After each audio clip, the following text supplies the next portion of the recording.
Ever since I first started this channel nearly 10 years ago, oh my gosh, that is so long ago, I have had one thing that I've always wanted to do, a Q&A video. And today, I am doing just that. With me, I have 8 comments spanning 3 years of getting questions, and in this video, I am answering every question they entail. You're watching the LionDog Show, and this is my very first Q&A.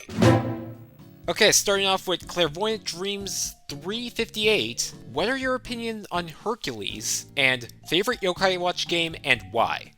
Okay, for the first question, I assume you're talking about the Disney movie, and if so, I really like it. It's not my favorite from that era, but I think the songs are pretty good. Meg's song is great, and Meg is one of the best Disney love interests. It is an absolute crime that she's not in the princess line at all. And also the art style, from what I remember, as a very unique art style, very angular. Kind of helps it stand out from the other movies from that era. So yeah, I really enjoy it. Watch it if you haven't already. I should watch it again, in fact. And for favorite Yokai Watch game and why, I would probably have to go with the second one. Granted, it's been a while since I played any Yokai Watch game, but I just have better memories of that. Also, I'm not a big fan of the revamped battle system in the third game. I remember seeing the trailers and thinking that it was going to be so much better because you're getting rid of the wheel and you now have this 3x3 board where you can arrange your yokai in different formations for different effects in battle. I thought that was going to be way more involved, and it kind of felt like a gimmick in execution. The wheel of the first 2 games, where you have to arrange your yokai in specific positions on the wheel for every battle, kind of made you have to put in a lot more strategy of where to put every character, where it's make sure you have a healer wherever you spin the wheel, make sure that you put yokai of the exact same tribe next to each other to strengthen status effects, that kind of thing. And there still is that in the new battle system, but I just feel like it overcomplicated things, because now you have to move them around every so often, and now, because yokai can move around the board, they might miss your Soultimates. So you spend all this time charging up a Soultimate, only for them to move to a completely different part of the map. It just kinda irritated me. And there's some good stuff about 3, but I really think it might just be a nostalgia thing, where that was the game when I was most invested in the franchise, and by the time the third one came out, I still liked the franchise, but I was kinda moving on at that point. Live DJ Rock 7691 asks, what is your favorite anime that you grew up on or had a major inspiration? Also, liked your video on childhood dramas. That is one of my favorite videos I have ever made, and I think it is still my most viewed as well. I think it's because, unlike reviews where most people have the same opinion on a movie or a show or a game, everyone grew up with different media, so it kind of makes those videos discussing things that scared you as a kid a lot more interesting.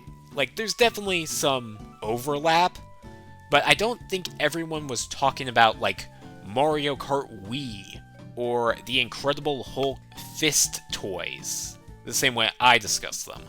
But going back to your question, I guess I wouldn't say grow up on. I did watch it when I was in my teen years, but and it's funny I'm bringing this up because it feels like they're starting to really push it here in the States, is Detective Conan. I first checked out Detective Conan when it first landed on Netflix back in 2017. Granted, it was episodes from 2014, it wasn't the very first episodes. However, because the episodes they selected were one-off mysteries where you didn't need to know a lot about the characters ahead of time, I really enjoyed it. They are really intricate mysteries, and I still watch this show to this very day, hoping that I will be able to solve a case before the show does, and I never do.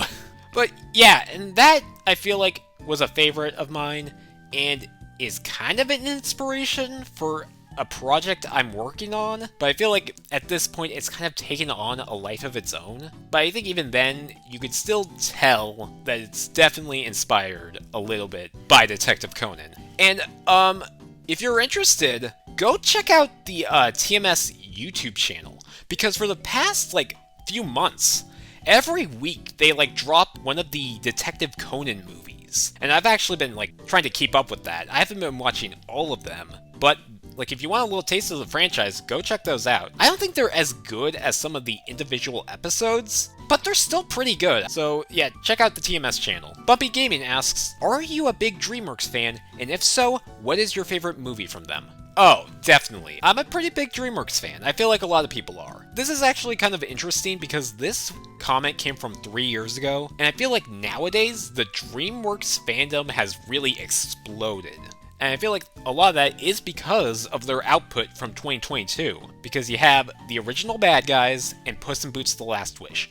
Also, I'm sick of people, this sort of Bad Guys erasure when it comes to the quote-unquote DreamWorks renaissance. Like, people always bring up Puss in Boots: The Last Wish, and completely forget the fact that, like, 8 months ago, everyone was saying that Bad Guys brought DreamWorks back. That was the return to form. Not dissing Puss in Boots: The Last Wish at all. In fact, I prefer that movie. I'm just kind of tired of people ignoring that Bad Guys played a significant role in getting people interested in DreamWorks again. And I feel like because of that, DreamWorks really kind of experienced like this big surge in fandom and people discussing it on YouTube. And this already started. In fact, I played a bit of a role in it. For those who don't know, I used to edit for Chiffreless Productions, and I edited for, I think, what is still his most viewed video, being the Megamind one.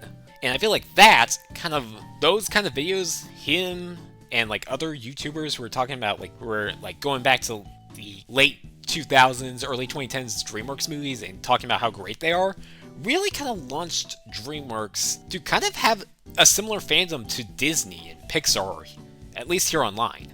And as for like whether the whole renaissance was earned, I would say not at first, because DreamWorks is still DreamWorks, and they'll always make great movies, good movies, mediocre movies, outright bad movies. That's just the way they are. And I feel like everyone was like so ready for like Ruby Gillman to be another hit, and when it didn't deliver at all, critically or financially, I feel like that was kind of this huge disappointment, like this huge betrayal to some people, and especially when Kung Fu Panda 4, that I think was even worse. I stand by my review. I don't think that movie is irredeemable. I don't think it's like terrible. I am not like enchanted levels of disgusted by that movie, but I would be lying if I didn't say that movie was a major letdown. So I feel like because of that, I've kind of been disillusioned with the whole DreamWorks renaissance then. But I'm starting to change my tune a little, because we have had 3 great DreamWorks movies in a row. We have Wild Robot, one of their best movies, Dogman, which was a major surprise for me. I'm not a fan of the books, but I really enjoyed that movie. And Bad Guys 2, which I'll save my thoughts on that movie for a future video. But as it stands, we have had 3 great movies in a row. That is not a coincidence. Like, 2 great movies in a row is a coincidence. 3 is a pattern. I now can say we're in a DreamWorks renaissance. With that being said, I don't think they're gonna make perfect movies from here on out, but they're much more consistent. Like, I'm not gonna assume that Forgotten Island, I believe is what the new one from the director of Puss in Boots: The Last Wish is called. I don't think that's going to be incredible. It could be, I would like it to be, but I think it will at least be enjoyable. It will at the very least be a 7 out of 10. As for Shrek 5, I'm probably not the best person to ask. I'm not the biggest Shrek fan, but from what I've been hearing from like leaks, I'm a little concerned. I hope that with the delays, they're like retooling the story. I hope they realize just how important this franchise is to them. They can make a mediocre Kung Fu Panda 4 and it will still do well. Sure, the fans might not like it, but the general audience won't mind. But if they make a bad Shrek 5, that could really sour their reputation. As for my favorite movie from them, okay, I already kind of discussed this a little. Not even discussed it, just like showed it in my Bad Guys review. Okay, so I just pulled up my top 10 DreamWorks movies from my Bad Guys movie review, and it is pretty inaccurate. So we have, number 10 is Over the Hedge, number 9 is Rise of the Guardians, number 8 is Kung Fu Panda 2, number 7 is The Wild Robot, number 6 is The First Bad Guys, number 5 is Puss in Boots: The Last Wish, number 4 is the original Kung Fu Panda, 3 is the original How to Train Your Dragon from 2010, number 2 is Megamind, and number 1 is The Prince of Egypt. Okay, I would say now, as I'm looking back on this, 1 through 5 is pretty locked in, but 6 through 10 is kind of when things start to get a little bit questionable. Like, for starters, I completely forgot to add Spirit Stallion of the Cimarron. And look, I have a lot of nostalgia for Over the Hedge. It is not as good as Spirit Stallion of the Cimarron. And also, now I have to add Bad Guys 2 to the top 10. So I feel like if I were to redo 6 through 10 now, it would be number 6, Bad Guys 2, number 7, the original Bad Guys, number 8, Wild Robot, number 9, Kung Fu Panda 2, and number 10 would be Spirit Stallion of the Cimarron. Okay, next question. Man, I'm Dead 485 asks, where is your character from? It's funny that you mentioned this because I've noticed I've been getting a lot more comments about my avatar and where he comes from. For those of you who do not know, he is kind of a variation of the character of Koma-san from Yokai Watch, mixed with his in-game evolution of Komain. And the story of how he became my mascot is kind of funny. So, when I first started this channel, I knew I needed a mascot, and I originally chose the Pokemon Duat, because I really like Oshawott, and I kind of wanted something that was a bit more grown up, so I chose his middle evolution because Samurott is a completely different beast that I like, but I mean, he's not as appealing. But then, as I'm starting this channel, I noticed that someone else was already using Duat. So I went on this big quest to find some sort of video game species to use as my avatar. And along the way, I was watching a little anime. You might have heard of it, called Yokai Watch. And my favorite character from that anime was Koma-san. And it hit me. Why don't I just use Koma-san? No one else is using Koma-san. Like, Pokemon has been around forever, so people obviously know those characters and want to use those. Yokai Watch is still pretty new, and not a lot of people are attached to these characters yet. So I'll just use Koma-san and no one will care. So I do that, but then I find out that someone was already using Koma-san, and I stuck with Koma-san, because that was around the time where I switched from my failed Let's Play career to making YTPs, and that other guy who was using Koma-san was like doing gaming videos. So I figured, we're in completely different industries, live and let live.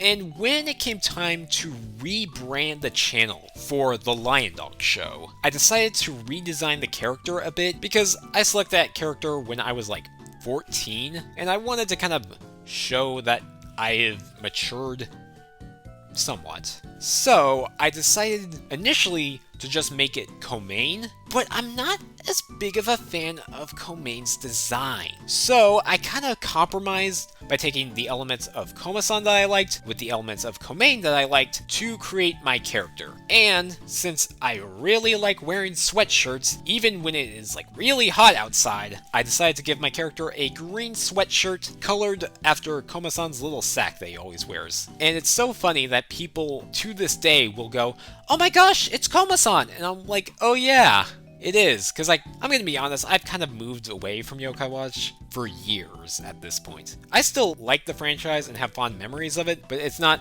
at the forefront of my mind, like when I first started this channel. It's funny, because I feel like if I made my channel nowadays, I totally would have created an avatar that is like a really cruddy bad guy's OC.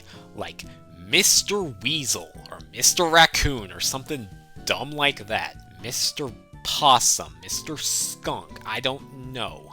Okay, moving into the more recent questions, I got 4 here from Zack Attack. Number 1, what are you majoring in?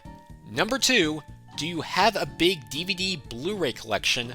3, favorite movie? And 4, who's the most charming, wittiest person you've ever seen and why is it me? Okay, Zach, listen, I liked you, but I just do not think we can be together, especially after what you had to say about the little polar bear. Listen, we had some great times together, but there are other fish in the sea. Okay, enough joking.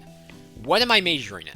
I don't really know at this point. College has been kind of a mess for me, but I would like to major in English. English is like the one subject that I feel like I am good enough at that it can be my career. As for your second question, I'm actually going to merge this with another question from user SpeedForce favorite DVD you have in your collection. And to answer Zach's question first, I have a decently sized DVD collection. A lot of it has been hoarding DVDs that my family doesn't want anymore, and picking stuff up at garage sales and like swap meets and stuff like that. But I would say yes. In fact, I would love to do a video on my second channel, LionDog 1.5, subscribe to that if you haven't already, where I cover my Blu-ray collection. And as for my favorite DVD I have in my collection, I don't really have anything that's like outright rare where I can like point at that and say, yeah, I own that. I think the closest I can get with that is the fact that I own the special edition of Puss in Boots: The Last Wish that includes like a abridged art book for the film. I guess I can say I'm proud of that. And as for favorite movie, if I had to narrow it down to one, this is probably a lot of nostalgia, but Toy Story 2 is like one of my favorite movies of all time. And for a close second, Back to the Future. Like, I do not think either movie has a flaw in it. Nightly Collabs 5624 asks, any favorite toys growing up? Also, favorite genre or genres of music? I'd be interested to know what music you're into. Favorite toys growing up? Definitely Lego. Like, I have got quite the collection. In fact, I am currently trying to sell it. Not because I don't like Lego anymore, I will pick up a set occasionally, but it's just taking up way too much space in my room and like in my closet. I would like to use my closet to store other things. I just have way too much stuff, and like half of it I'm not even using. But yeah, definitely Lego. Oh, and a close second would definitely be Nerf. I have a lot of fun memories with those. Even though I didn't have any of like the major like giant Nerf guns that like I feel like every like neighbor's kid had. Me and my brother had like, I feel like what might be considered like the most generic type of Nerf gun, which is like the 6-round revolver kind of one, which I think even made a cameo in one of my videos. I believe it was the Bad Guys movie review, where I make some sort of joke about Chekhov's gun, and I just take that gun and just put it on my desk. But I also remember I had this like really kind of lame gun that only came with 3 bullets, and you had to manually load every single bullet one at a time. But who cares, because it had a little like laser scope that you can shine to know where your bullet's gonna go. So I think that makes up for it.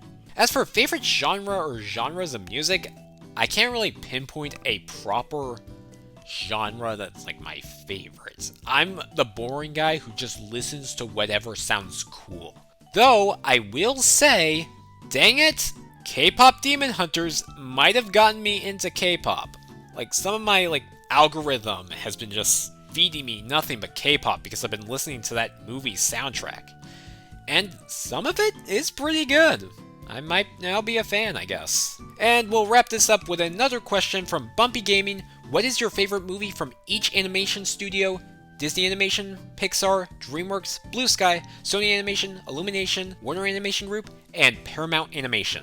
Okay, starting off with Disney. I'm gonna cheat a little because I feel like Disney has such a long history that I'm actually gonna break it into 2D Disney and 3D Disney. For 2D Disney, probably, I don't know if this is bias, but Lilo and Stitch has stood the test of time. Like, I rewatched the original film in favor of going out to see the live action remake, and from what I hear, I made the right call. And like, that film, it's one of those movies where I feel like you truly appreciate it when you're an adult. Because as a kid, you watch that movie for the cute, wacky little alien, but as an adult, you watch it for Lilo and Nani and their relationship, and it's really strong stuff. As for 3D, I feel like this is the most LionDog thing to say, but Zootopia. Encanto is a close second, but I gotta go Zootopia. As I am recording this, we are officially like less than a month away from the sequel, and I've never been more excited and terrified. I really hope it's good. As for Pixar, I already kind of mentioned it earlier, Toy Story 2. DreamWorks, once again, already mentioned it, Prince of Egypt. Though Megamind is a very, very, very close second. Blue Sky. I have barely seen their work. Like, I've seen like the first few Ice Ages. I watched like both Rios like once. But I think I ultimately have to go with Peanuts. I feel like that movie is one of the most faithful film adaptations of any like source material. Sony Animation, definitely Into the Spider-Verse. That is like a top 10 movie for me. Illumination. Once again, I need to rewatch most of their stuff. I'm not like an avid hater of them, but I just don't, their movies just don't pop out to me. I guess I gotta go Mario, but that's probably just because I'm a big Mario fan. Warner Animation Group is easily the Lego Movie, and for Paramount Animation, gotta go Transformers 1. I am still shocked at how much I love that movie, especially because 1, I'm not a Transformers fan, and 2, that trailer was terrible. But like, man, I am so disappointed that we're probably never gonna get a continuation of that iteration of the franchise. Also, I still haven't watched Mutant Mayhem. I keep meaning to, and I never do. And that's all! Hope you really enjoyed this video. If you'd like to leave me a question that I'll ask in a second Q&A, please do so in the comment section below. You've been watching The LionDog Show, have a great day, and stick around for more.